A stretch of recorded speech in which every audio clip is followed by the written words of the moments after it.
اعوذ باللہ من الشیطان الرجیم، بسم اللہ الرحمن الرحیم۔ السلام علیکم عزیز کیڈٹس، آج ہم اپنے 5ویں باب کا دوسرا لیکچر دینے جا رہے ہیں۔ عزیز کیڈٹس، اس سے پہلے لیکچر میں ہم نے مولانا محمد حسین آزاد کی حالات زندگی اور فن و فکر کے بارے میں پڑھا تھا۔ آج ہم کتاب میں شامل ان کے سبق شہرت عام اور بقائے دوام کا دربار پڑھیں گے۔ عزیز کیڈٹس، شہرت عام اور بقائے دوام کا دربار بنیادی طور پر انشائیہ نما مضمون ہے۔ انشائیہ کا تعلق عام طور پر مضمون ہی سے ہوتا ہے، یہ مضمون ہی کی قسم ہے، اور اس کا تعلق مضمون کی طرح غیر افسانوی نثر سے ہوتا ہے۔ یہ مضمون خیالی مضمون ہے اور تمثیلی ہے۔ عام شہرت عام سے مطلب عام مشہوری یا عالمگیر شہرت ہے۔ بقا باقی رہنے کو کہتے ہیں، دوام دائم کی جمع ہے، یعنی ہمیشہ باقی رہنے کا دربار، یعنی وہ دربار جو عام شہرت کا ہو اور ہمیشہ باقی رہنے کا دربار ہے۔ یہ سبق بنیادی طور پر ایک انگریزی ایسے کا ترجمہ ہے جس کا نام ہے division of the table of fame. اس کو جوزف ایڈیسن نامی ایک انگریز رائٹر جو کلاسک ایرا سے اس کا تعلق ہے، کلاسیکل ایج سے، یہ اس کا لکھا ہوا ایک مضمون ہے، اور اس کا ترجمہ سن 1880 میں مولانا محمد حسین آزاد نے شہرت عام اور بقائے دوام کا دربار کے نام سے کیا۔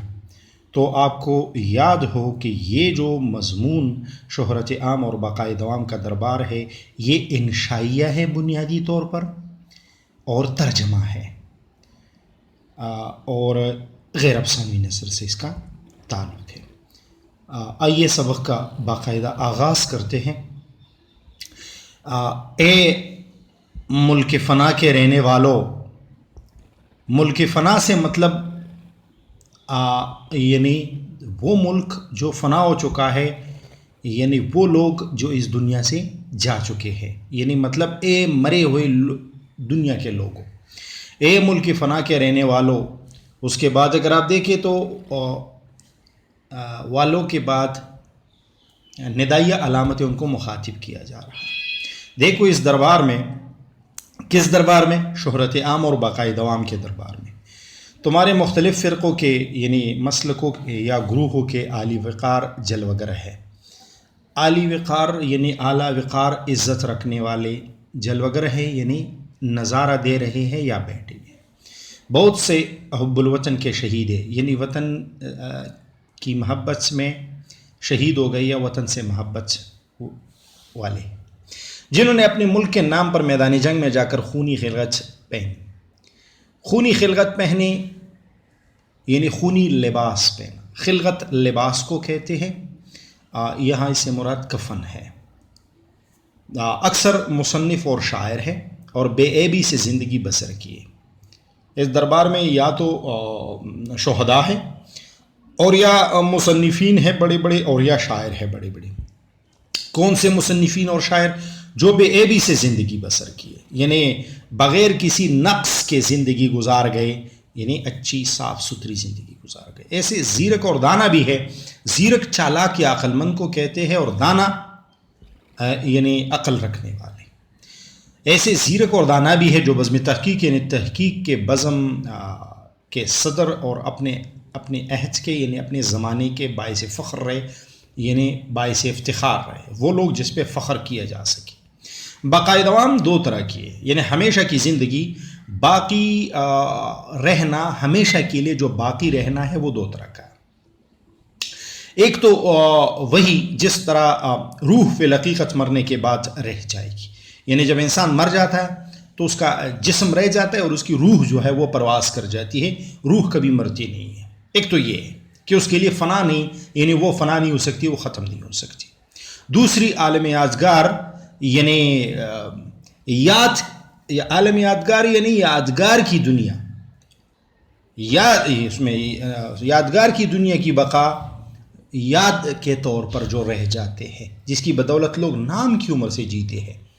مثلا کسی نے کوئی بڑا کام کر دیا تو اس کا نام تاریخ میں رہ جاتا ہے، وہ ختم ہو جاتا ہے، سینکڑوں ہزاروں سال گزر جاتے ہیں، لیکن اس کا نام ارسطو، سقراط، افلاطون، انبیاء کرام، اسی طرح بزرگان دین، مذہب سے متعلقہ، غیر مذہب، سائنس سے متعلقہ بہت سے نام ہیں جو تاریخ میں ہیں، جو کہ ہزاروں سال پہلے گزر چکے، سینکڑوں سال پہلے گزر چکے، لیکن نام ان کے آج بھی زندہ ہے، اور شہرت دوام کی عمر پاتے ہیں، یعنی ہمیشہ، جس طرح نامورانی موصوف، ناموران نامور کی جمع ہے، یعنی مطلب نام رکھنے والا، یعنی مشہور، موصوف یعنی جن کی صفت بیان کی جا رہی ہے اوپر، کہ حالات ایسے دل پر چھائے ہوئے تھے کہ انہوں نے مجھے سوتے سوتے، یعنی میں سونے ہی والا تھا کہ چونکا دیا، بیدار کر دیا، میں اس عالم میں اس حالت میں ایک خواب دیکھ رہا تھا، یعنی یہ جو نیم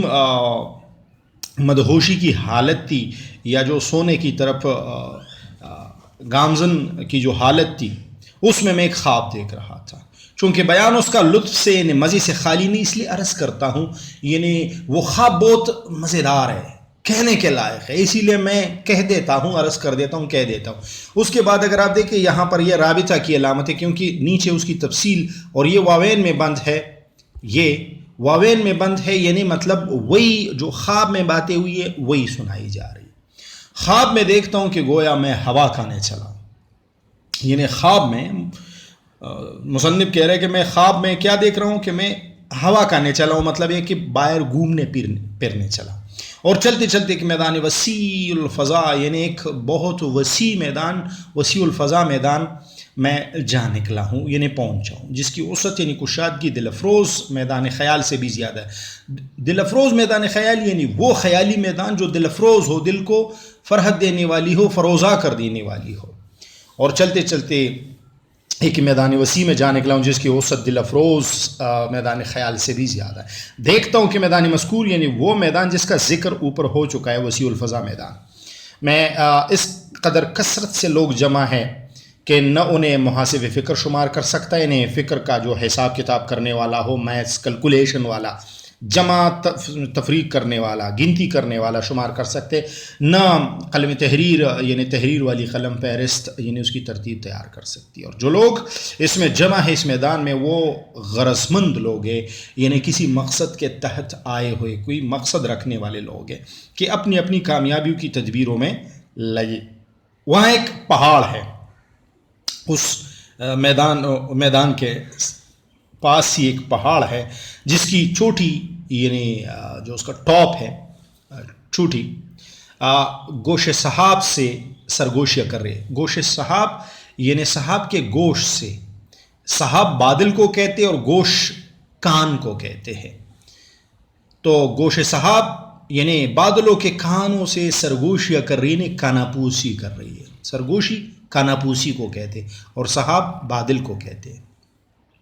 پہلو اس کے یعنی اس پہاڑ کے جو جانب ہے، اس کے جس طرف سے دیکھو ایسے سرپوڑ یعنی سر کو پوڑ دینے والے اور سینہ توڑ یعنی سینے کو توڑنے والے کہ کسی مخلوق کے پاؤں نہیں جمنے دیتے۔ ہاں، حضرت انسان کے ناخن تدبیر کچھ کام کر جائے تو کر جائے، یعنی انسان اگر عقل استعمال کرے تو ہو سکتا ہے کہ وہ وہاں پر پہنچ جائے، لیکن بظاہر ایسا نہیں۔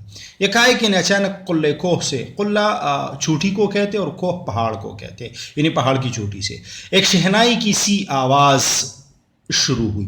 شہنائی کی سی یعنی شہنائی جیسی، یہاں پر تشبیہ دی گئی ہے، یہ تشبیہ کی مثال میں آپ دے سکتے ہیں۔ یہ کہا ہے کہ قلعہ کوہ سے ایک شہنائی کی سی آواز آنی شروع ہوئی، یہ دلکش یعنی دل کو کھینچ لینے والی آواز سب کو بے اختیار اپنی طرف کھینچتی تھی، اس طرح کے دل میں جان اور جان میں زندگی پیدا ہوتی تھی. دل میں جان آنا، زندگی آنا، اور پھر زندگی میں جوش یا ولولہ یا ہمت آ جانا. بلکہ خیال کو وسعت یعنی کشادگی کے ساتھ رفعت دیتی تھی، یعنی بلندی دیتی تھی، جس سے انسان مرتبہ انسانیت یعنی انسانیت کے مرتبے سے بڑھ کر قدم مارنے لگتا. لیکن یہ عجب بات تھی کہ اتنے انبوہ کثیر یعنی کثیر انبوہ کثیر یعنی بہت زیادہ رش. انبوہ رش کو کہتے، اس میں گروہ کو کہتے اور کثیر زیادہ کو کہتے ہیں. رش زیادہ رش میں توڑی اشخاص تھے. اشخاص شخص کی جمع ہے جن کے کان اس کے سننے کی قابلیت اور اس کے نغموں کا مذاق یعنی ذوق رکھتے تھے. دوسری طرف جو نظر جا پڑی تو دیکھتا ہوں کہ کچھ خوبصورت عورتیں. خوبصورت اکٹھا لکھا گیا ہے، آپ اس کو الگ الگ لکھ کے گرامیٹکلی لحاظ سے یا قواعد کے لحاظ. خوب اور صورت عورتیں ہیں اور بہت سے لوگ ان کے تماشائے جمال میں مہو ہو رہے ہیں. تماشائے جمال یعنی حسن کے تماشے میں. جمال حسن کو کہتے ہیں، خوبصورتی کو کہتے ہیں، اور مہو کے لفظی معنی ہیں مصروف، مشغول یا مستغرق. یہ عورتیں پریوں کا لباس پہنے ہیں، مگر یہ بھی وہی چرچا سنا کہ در حقیقت یعنی حقیقت میں نہ وہ پریہ ہے اور نہ پری ذات عورتیں، یعنی وہ حقیقت میں نہیں ہے، خیالی ہے. کوئی ان میں غفلت ہے، یعنی وہ پریہ نہیں ہے بلکہ وہ غفلت ہے، لاپرواہی ہے. کوئی عیاشی ہے، کوئی خود پسندی، کوئی بے پرواہی، یعنی یہ چیزیں ہیں. جب کوئی ہمت والا ترقی کے راستے میں سفر کرتا ہے تو یہ ضرور ملتی ہے. انہی میں پنس کر، انہی پریوں میں جو غفلت ہے، عیاشی ہے، خود پسندی ہے، بے پرواہی ہے، انہی میں پنس کر کیا ہو جاتا ہے، اہل ترقی نے ترقی والے اپنے مقصد سے محروم رہ جاتے. ابھی مثال کے طور پر آپ لوگ پڑھائی کے راستے پر گامزن ہو، آپ لوگوں نے اپنے لیے ایک راہ چنی ہے کہ مطلب میں ادھر پہنچوں گا، لیکن درمیان میں کیا کیا چیزیں، مطلب یہ کہ کبھی سستی، کبھی نیند، کبھی مختلف چیزیں آپ کو پڑھائی سے روکتی ہے، آپ کو پڑھنے سے روکتی ہے، آپ کو محنت سے روکتی ہے تاکہ آپ آگے. کچھ لوگ اس میں پھنس جاتے ہیں، اپنی منزل سے محروم رہ جاتے ہیں، اور کچھ لوگ ان چیزوں کی پرواہ نہ کرتے ہوئے اپنے سفر کی طرف آگے بڑھتے ہیں اور وہ آخر کامیاب ہو جاتے ہیں. یہ بھی صاف معلوم ہوتا ہے کہ جو لوگ ان جعلی پریوں کی طرف مائل ہیں، انہیں رغبت کرنے والے ہیں، وہ اگرچہ اقوام مختلفہ یعنی مختلف اقوام اور عہد ہائے متفرقہ یعنی مطلب مختلف زمانوں سے تعلق رکھتے ہیں، عمر ہائے متفاوتہ رکھتے ہیں، یعنی مختلف عمروں کے لوگ ہیں. اس میں نوجوان بھی ہے، جوان بھی ہے، اس میں ادیڑ عمر کے بھی ہے، بوڑھی بھی ہے، مختلف قسم کے لوگ، عورتیں بھی ہے، مرد بھی ہے. مگر وہی ہے جو حوصلے کے چھوٹے، یعنی یہ وہ لوگ ہوتے ہیں جن کا حوصلہ چھوٹا ہوتے ہیں، ہمت کے ہیٹے ہوتے ہیں، ہمت کے ہیچ ہوتے ہیں، یعنی ہمت ان کی پست ہوتی ہے، اور طبیعت کے پست ہے، یعنی ان کی طبیعت جو ہے وہ گری ہوئی ہے. تو کمزور لوگ، اس سے مراد ہے کہ کمزور لوگ ہیں. دوسری طرف دیکھا کہ جو بلند حوصلہ، صاحب ہمت اور عالی طبیعت تھے، وہ ان سے الگ ہو گئے اور غول کے غول یعنی جھنڈ کے جھنڈ یا گروہ کے گروہ شہنائی کی آواز کی طرف بلندی کو یعنی پہاڑ کی بلندی پر متوجہ ہوئے، یعنی دھیان دینے لگے. جس قدر یہ لوگ آگے بڑھتے تھے اسی قدر وہ آواز کانوں کو خوش آئند معلوم ہوتی تھی. مجھے ایسا معلوم ہوتا تھا کہ بہت سے چیدہ یعنی چنے اور برگزیدہ یعنی مطلب عزت مند شخص کی جمع ہے، اس ارادے سے آگے بڑھے کہ بلندی کوہ یعنی پہاڑ کی جو بلندی ہے پر چڑھ جائے اور جس طرح ہو سکے پاس جا کر اس نغمہ آسمانی یعنی آسمانی نغمے سے قوت روحانی حاصل کرے، یعنی روحانی قوت حاصل کرے. چنانچہ سب لوگ کچھ چیزیں اپنے ساتھ لینے لگے، یعنی سامان سفر ساتھ لینے لگے. معلوم ہوتا تھا کہ گویا آگے کے راستے کا سامان لے رہے ہیں، یعنی سامان سفر لے رہے. سامان بھی ہر ایک کا الگ الگ تھا. کسی کے ہاتھ میں شمشیر برینا علم تھی، شمشیر تلوار کو کہتے ہیں، برہنہ ننگے کو کہتے ہیں، اور علم جھنڈے کو کہتے ہیں. یعنی مطلب کسی کے ہاتھ میں تلوار اس طرح تھی جس طرح جھنڈے کی طرح اٹھائے ہوئی، ایک کے ہاتھ میں نشان تھا، ایک کے ہاتھ میں نشان تھا. نشان عموماً جو لڑائیوں میں آگے جو جھنڈا ہوتا ہے وہ، کسی کے ہاتھوں میں کاغذوں کے اجزاء تھے جس کی جمع ٹکڑے تھے، کسی کے بغل میں ایک کمپس تھی. کمپس اس کو اردو میں قطب نما کہتے ہیں، جس سے سمت معلوم کی جائے. کوئی پینسلیں لیے تھا، کوئی جہازی قطب نما یعنی بہت بڑا قطب نما جو عموماً بحری جہازوں میں لگا ہوتا ہے، اور دوربین سنبھالے تھا. دوربین یعنی بائنوکولر، جس سے دور کی چیز دیکھی جاتی ہے. بعضوں کے سر پر تاج شاہی یعنی بادشاہوں والا تاج دھرا تھا، یعنی رکھا ہوا تھا. بعض کے تن پر یعنی جسم پر لباس جنگی آراستہ تھا، یعنی جنگی لباس اس میں سجا ہوا تھا.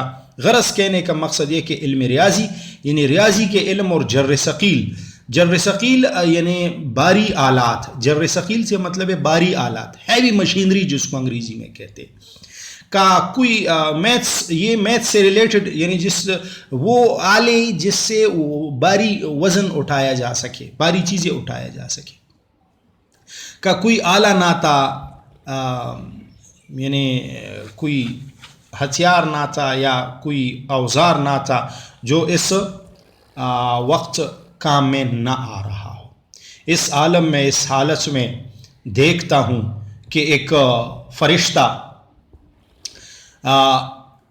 فرشتہ رحمت یعنی رحمت کا فرشتہ میرے داہنے ہاتھ کی طرف کھڑا ہے. میرے دائیں ہاتھ، داہنے سے مطلب ہے دائیں، میرے دائیں ہاتھ کی طرف کھڑا ہے، اور مجھے بھی اس بلندی کا شائق دیکھ کر کہتا ہے. شائق کے لفظی معنی شوق رکھنے والا، شائق شوق رکھنے والا، کہ یہ سرگرمی یعنی مطلب میری جو کوشش ہے اور گرمجوشی یعنی اس کے لیے جو میری گرمجوشی ہے تمہاری ہمیں نہایت پسند ہے. فرشتہ کہہ رہے ہیں، فرشتہ رحمت.